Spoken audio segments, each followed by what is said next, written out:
Programa Diálogo com Edmo Bernardes. Apoio Unimed. Cuidar de você, esse é o plano. E Balões Pique Pique. É de Ribeirão e tem 40 anos.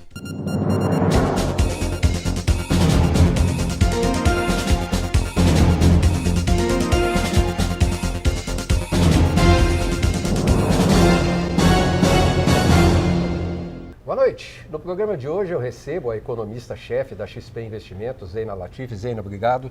Mais uma vez bater um papo com a gente, tentar clarear um pouquinho as nossas economias. É um prazer. Zeina, taxa de juros caindo.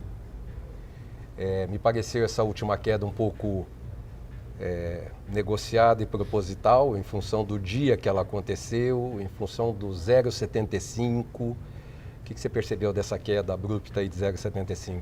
Olha, ela já estava programada, né? O Banco Central vinha num ritmo de corte de 1 ponto percentual a cada reunião, dado que já cortou bastante, a gente estava com a Selic a 14,25, daí foi para 8,25.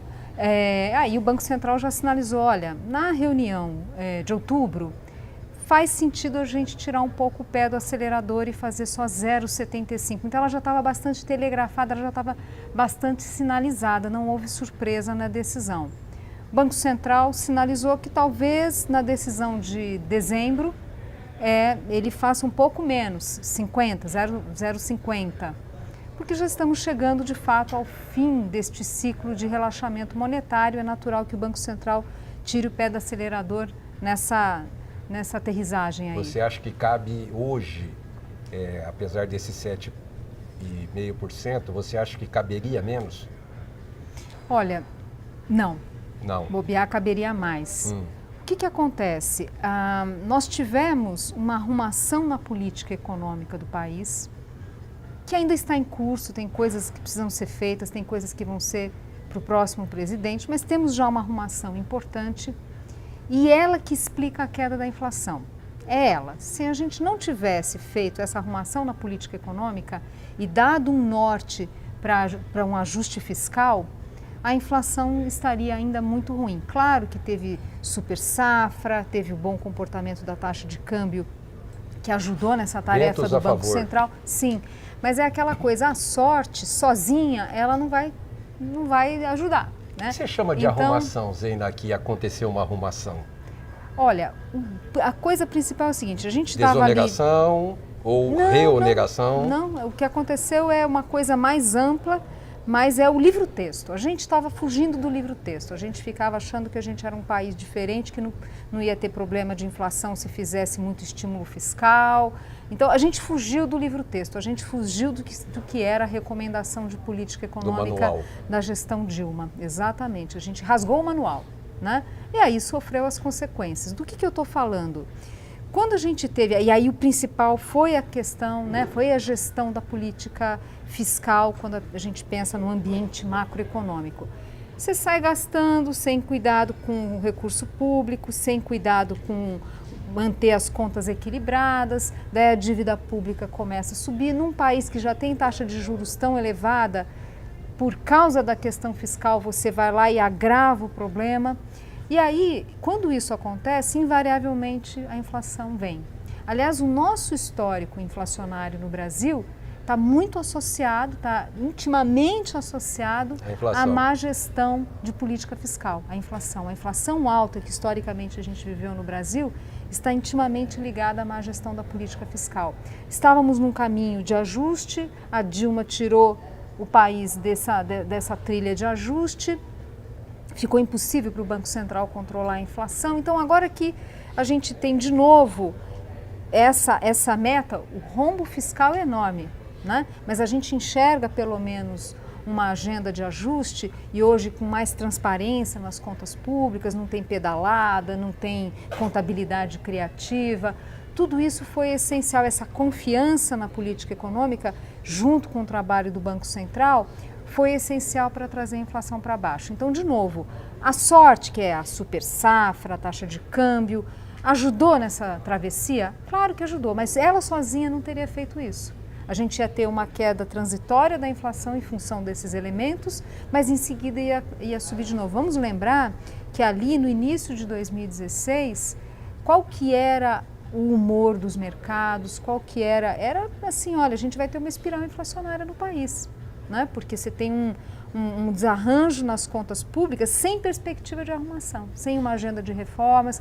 O ministro da Fazenda falava sozinho que precisava fazer reforma da Previdência, que precisava fazer uma regra para controlar os gastos públicos, mas falava sozinho, não tinha apoio dentro do governo. Então, a queda da inflação é que permite, obviamente, esses cortes da taxa de juros. Bom, temos ainda muita ociosidade na economia, taxa de desemprego enorme, muitas máquinas paradas nas fábricas, tem muita ociosidade, não tem pressões inflacionárias que preocupem. Pelo contrário, a gente está com a taxa de inflação ali em torno de 3%, né? Coisa que a gente nunca imaginou que fosse acontecer tão rapidamente.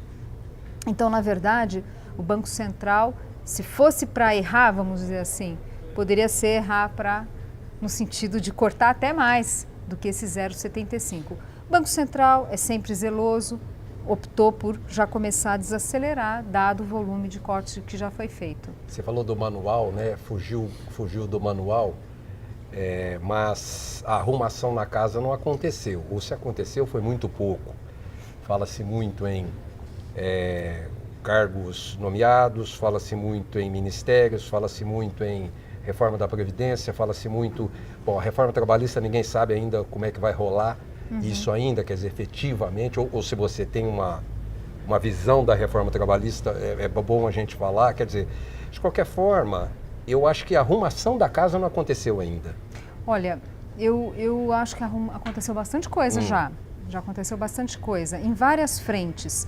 Então, primeiro que a gente tem, como eu falei, um time econômico que está ali, tem uma reforma, tem reformas ali silenciosas, que não são coisas ali do dia a dia das pessoas, mas são medidas muito importantes para que a gente não volte a ter os problemas que a gente teve nos últimos anos. Não se mente mais para o mercado, isso é fato. Isso.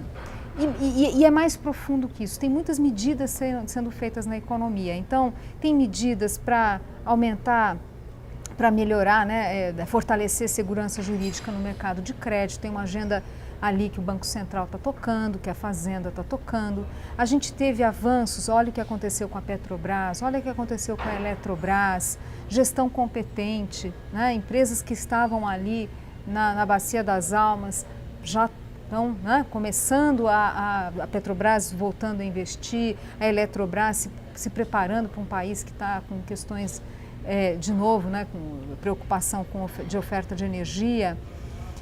A gente teve avanço em várias frentes, na verdade. Nós tivemos medidas muito importantes sendo aprovadas pelo Congresso e até algumas delas, aquilo que o Congresso aprovou foi até melhorado em relação ao que o Executivo mandou. Está todo mundo com bronca dos políticos, mas muito trabalho tem sido feito. Acho que é importante colocar, se a gente ficar muito refratário, assim, se a gente ficar o tempo todo olhando as coisas e misturando com esse caos, com esse clima de insatisfação, que é razoável mesmo que exista, mas enfim, tem hora que tem que ter um pouco de sangue frio, olhar, não, vamos olhar o que foi aprovado. A terceirização foi importante, a reforma trabalhista foi importante. Felizmente, apesar dos riscos de judicialização, enfim, a sinalização, por exemplo, do presidente do Tribunal do Trabalho no sentido de não, a lei vai ser cumprida. Então tem, né, lei trabalhista é importante, pode dar mais flexibilidade no mercado de trabalho. Aqui vale a pena colocar o seguinte, o mercado de trabalho no Brasil, a legislação, ela cria uma rigidez muito grande no mercado de trabalho, rigidez no sentido de flexibilidade para negociar jornada e salários. E isso foi uma coisa que agravou a crise. Eu vou chamar o nosso primeiro intervalo, daqui a pouquinho estamos de volta, eu vou voltar daí, tá? Até já.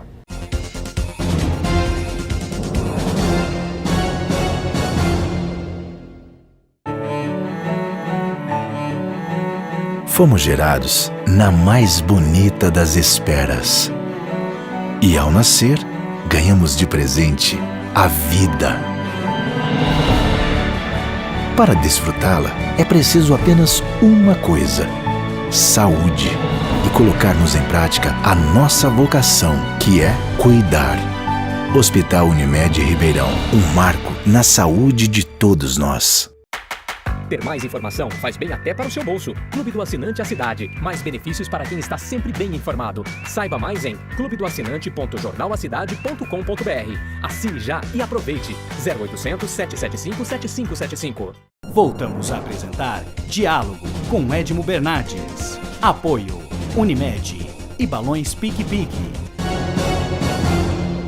Estamos de volta com o segundo bloco do programa. Zeina, nós saímos do primeiro bloco falando da reforma trabalhista, né? O ministro Ives Gandra falando que vai cumprir a lei, o pessoal muito refratário, porque a Justiça do Trabalho tomou uma participação unilateral durante algum tempo e todo mundo reclama disso, todos os empresários reclamam disso, o empresário também errou, o empresário também abusou, né? Quando você diz com relação à flexibilização, no que você acha que isso pode melhorar, apesar de que você é economista? Olha, a flexibilização, ela permitir maior negociação. Bom, primeiro que você tem ali várias flexibilizações da CLT que ajudam a reduzir a insegurança jurídica, enfim, dá mais são medidas boas para o trabalhador, né? As pessoas poderem negociar o contrato da forma como elas querem. E num momento, por exemplo, de crise, como a gente teve uma crise tão dura, uma crise sem precedentes, em que teve demissões muito elevadas, nada comparado a momentos passados, com chefes de família perdendo emprego, a dúvida é, será que se a gente tivesse uma legislação mais flexível, será que as demissões teriam sido tão elevadas? Não. Na hora que a crise vem e arrasta, o empresário, o empregador, ele vai ter que ajustar a sua folha. Sem dúvida. É uma escolha de Sofia, porque ninguém fica feliz de mandar embora um funcionário. Às vezes tem um custo monetário e é gente que você treinou. Ninguém fica feliz. E que você sabe que você está perdendo ou deixando de faturar, por isso você está tendo que fazer isso. O momento é completamente depressivo. Exato. Agora, e se você pudesse negociar a redução de jornada? E se você pudesse falar, olha, vamos agora ajustar aqui salários, não vai dar para ser os mesmos benefícios. Aí vem o sindicato e diz, não quero, não pode, não deve, como é que faz? Daí, quanto mais a gente flexibilizar as regras trabalhistas, ter uma postura menos paternalista e deixar o mercado funcionar, vai ser bom para o trabalhador. Esse paternalismo não foi bom para o trabalhador. A missão do Estado é sempre ser o vigilante para garantir que não haja abusos. Essa missão, o Estado não pode abrir mão. O Estado tem que proteger os grupos vulneráveis, mas esse intervencionismo que a gente tem hoje, de um Estado que decide relações trabalhistas no mínimo detalhe, isso não está fazendo bem a ninguém, nem para o trabalhador, nem para o empregador. Então é uma medida importante, eu torço para que lei no Brasil tem que pegar, eu torço para que ela pegue, eu torço para que a Justiça do Trabalho caminhe na direção correta. Fiquei muito feliz com as declarações do Ives Gandra. Mas é isso, tem um monte de coisa que foi aprovada, foi a tal da regra do teto aprovada, que disciplina os gastos, vai forçar os nossos governantes a reavaliar políticas públicas. A gente tem um monte de política pública no Brasil que é ineficiente, então é bom mesmo que a gente passe um pente fino em todas elas. No fundo, o que eu estou querendo dizer é o seguinte, não é nada agradável acabar o dinheiro, mas tem um lado positivo de ter acabado o dinheiro, que é forçar o Brasil a buscar mais eficiência na gestão pública, mais eficiência nos programas que a gente tem. A gente saiu gastando, fazendo, sem o devido cuidado. E muitas políticas não deram certo. Algumas delas até já documentadas na literatura econômica, já com trabalhos de gente séria ali, por exemplo, no caso da política de campeões nacionais do BNDES, tem trabalho do Sérgio Lazzarini e do INSPER, foi lá, olhou os dados, pesquisou, enfim, e o que ele concluiu da pesquisa dele? Que a política de campeões nacionais do BNDES não funcionou. Ela não aumentou a taxa de investimento das empresas, ela aumentou o pagamento de dividendo, mas não a taxa de investimento. O pequeno empresário reclama muito do BNDES pela dificuldade que cria para você ter acesso ao dinheiro. Olha, Vamos lá, o BNDES, ele tem duas linhas, que hoje em dia é mais ou menos metade da carteira, cada uma. Tem aquela que é o empréstimo direto, que é direcionado para grande empresa, e o BNDES tem lá um corpo técnico competente, que conhece os setores profundamente, que conhece as empresas e faz o empréstimo diretamente. Mas aí já começa a primeira crítica. Muitas vezes fazem isso pensando no retorno, mas tem que pensar no retorno não para o banco do ponto de vista financeiro, mas o retorno para a sociedade. Muitas vezes são empresas que poderiam, que têm todas as condições, aliás, são empresas de grande porte, que têm condição de captar lá fora ou mesmo no mercado doméstico. Não precisa de taxa subsidiada do BNDES, que custa para a sociedade. Então, tem que atacar isso. Aí tem a outra parte de crédito que é feito via bancos. Então, são as linhas do BNDES que são repassadas aos bancos e o risco de crédito é do banco. Então, o que aconteceu nessa crise agora, com tanto aumento de inadimplência, com pedidos de recuperação judicial explodindo, né? Já tinha subido em 2015, 2016 subiu 45% pedido de recuperação judicial, a inadimplência da pessoa jurídica explodindo. Mas é natural. O que aconteceu? Mas muita insegurança jurídica nesse mercado, a capacidade dos bancos de recuperar ativos no Brasil é baixíssima, né? E esse é um elemento essencial para os bancos. Se ele empresta para um e se não paga, ele não consegue recuperar na justiça, ele não empresta para o próximo, a roda para. Ou encarece o valor São as desse duas dinheiro. coisas, acontecem as duas coisas. Então a gente precisa dar mais segurança para o mercado de crédito, tem agenda do Banco Central para isso, do Ministério da Fazenda, mas o meu ponto aqui é o seguinte, tinha linha do BNDES para repassar, mas os bancos não quiseram repassar. Então, parte da falta de recursos foi exatamente isso, quer dizer, o mercado de crédito ficou muito arriscado, os bancos se retraíram. Agora, tem uma coisa que também precisa ser colocada em relação a recursos do BNDES, como na maioria das vezes são recursos direcionados para investimento e ninguém estava querendo investir, a demanda também caiu. Né? A demanda por recursos do BNDES ela caiu bastante, mas teve essa questão dos próprios bancos comerciais não terem interesse em repassar e às vezes nem poderem repassar, porque tem regras prudenciais que têm que ser atingidas, que não tinham nem condição de repassar essa linha, né, do BNDES. Então o mercado ficou seco e obviamente isso agravou a crise. Eu vou chamar o nosso segundo intervalo, mas antes eu queria já deixar a bola pingando para o próximo. Quando eu disse que o governo fez algumas coisas que ele poderia ter feito mais, especialmente da arrumação da casa, eu queria dissociar, por exemplo, o que o Manteiga fez, ou a Dilma, com a energia elétrica, o que fez com o combustível, obrigatoriamente o governo tinha que arrumar. Isso está arrumando. Está arrumando. Está arrumando. Né? Apesar de que outubro foram 16 aumentos na gasolina. 16 aumentos na gasolina. Olha, essa é a regra do jogo. Se o insumo fica mais caro, tem que repassar isso para o consumidor. Isso acontece em qualquer lugar do mundo. Civilizado. No Chile é assim, por exemplo. Aumentou, repassa.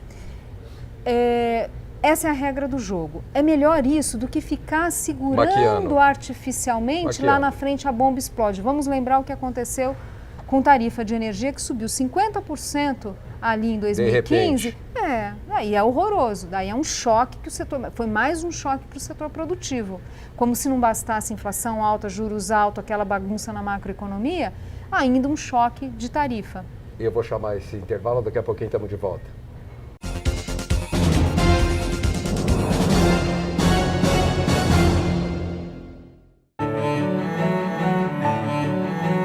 Fomos gerados na mais bonita das esperas.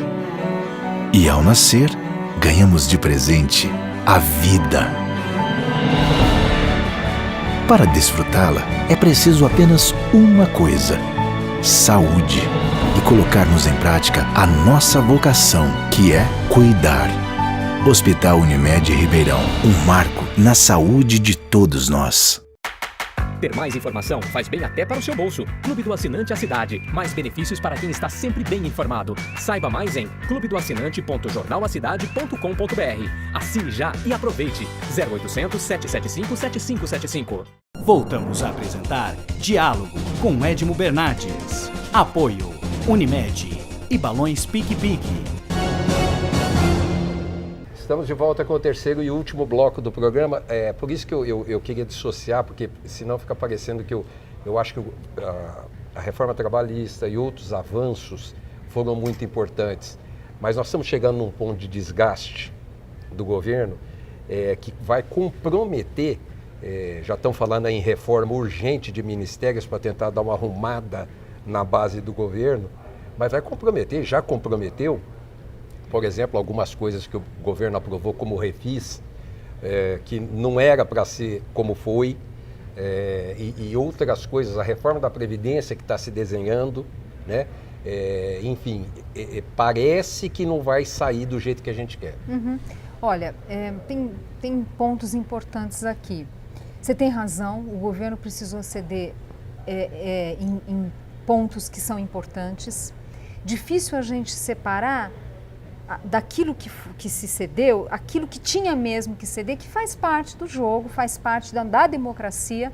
O Congresso está lá para avaliar, para sancionar, para aprovar ou não medidas que o Executivo manda.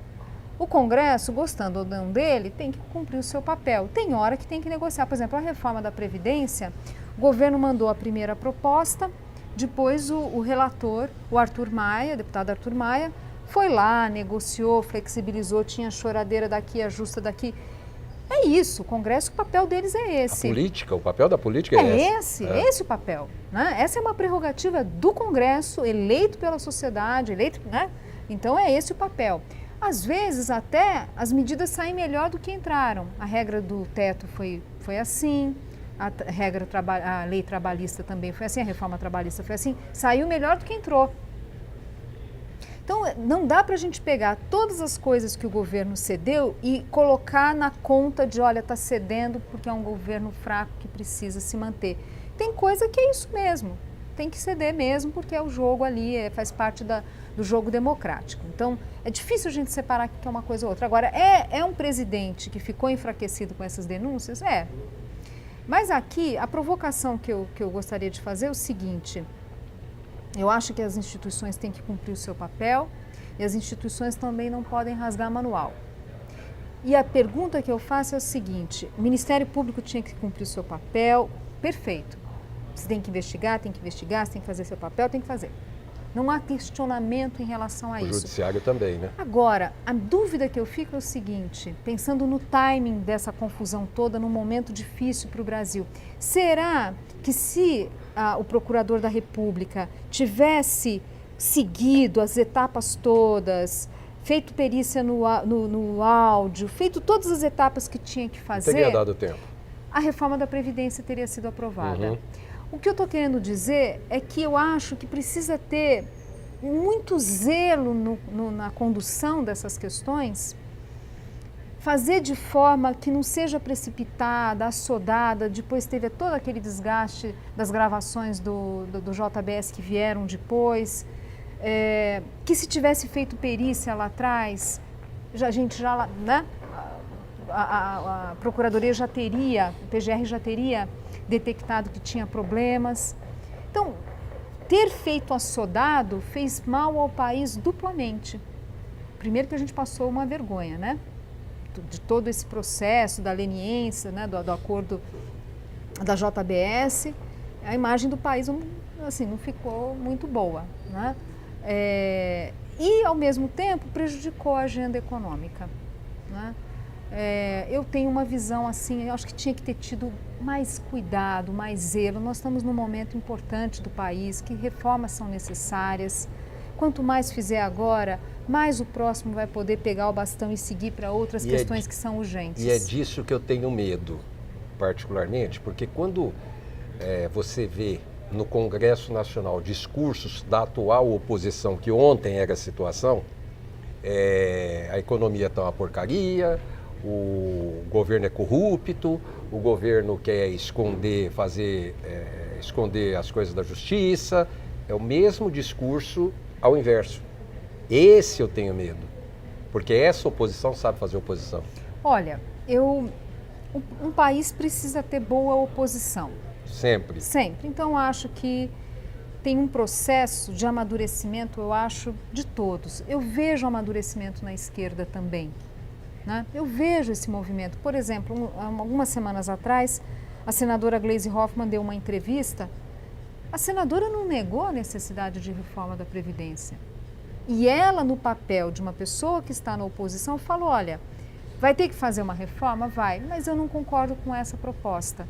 Isso é um amadurecimento de todos, né? Claro que a oposição está no seu papel agora de também criticar, enfim.